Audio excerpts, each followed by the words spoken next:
అందరికి నమస్కారం. జై తెలుగుదేశం. జీవనేష్ రెడ్డి గారి నాయకత్వం వదిలాలి. మొన్నటి రోజున మేము విసిరిన సవాల్ని స్వీకరిస్తూ రాజురెడ్డి గారు గంజాల గ్రామానికి వెళ్ళి డైవర్ట్ పాలిటిక్స్ చేస్తూ హైడ్రామా క్రియేట్ చేశారు. మరి గంజాల గ్రామంలో అవినీతి జరిగింది, అక్రమం జరిగింది అన్న ఆరోపణలకి ఆధారాలేవి? మరి మీరు రాజకీయ సన్యాసానికి ముహూర్తం ఎప్పుడు ఖరారు చేస్తున్నారు?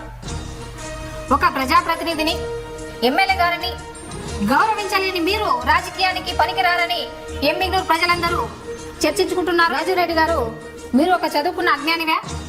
మీరు ప్రజాప్రతినిధిని ఎలా మాట్లాడాలో మీకు తెలియదా? ఇదేనా మీ పార్టీ కార్యకర్తలకు నేర్పుతున్న సభ్యత సంస్కారం? గొడ్డలి పార్టీ జగన్మోహన్ రెడ్డి గారి వారసత్వంతో రప్ప రప్ప అంటూ వెంటాడతాం వేటాడతాం అంటూ కపాలాలు పగలుతాయంటూ ప్రజల్ని భయభ్రాంతులకి గురి చేస్తే ప్రజలు మిమ్మల్ని, మీ పార్టీని కూకటి వేళ్లతో పెకిలిస్తారని హెచ్చరిస్తా ఉన్నా. మాటలని మాట్లాడి మీ తాతగారుకున్న కొద్దపాటి గౌరవాన్ని కూడా దెబ్బతీశారు. మరి మీ కార్యకర్తలు, మరి రాజీవ్ గారు ఇప్పుడే రాజకీయంలోకి వచ్చారు, అప్పుడే భయపడితే ఎలా అని మాట్లాడుతూ ఉన్నారు.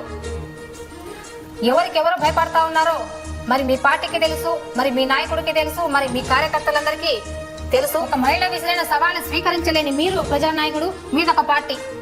మా ఎమ్మెల్యే గారిని వ్యక్తిగతంగా విమర్శించి జోకర్ అయింది మీరే.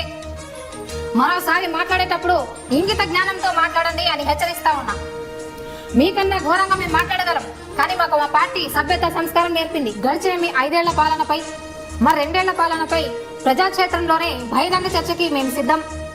మరి మీరు మా ప్రభుత్వాన్ని ప్రశ్నించడానికి ప్రజల ప్రతిపక్ష హోదా కూడా మీకు ఇవ్వలేదు, అది మీరు మర్చిపోవద్దు.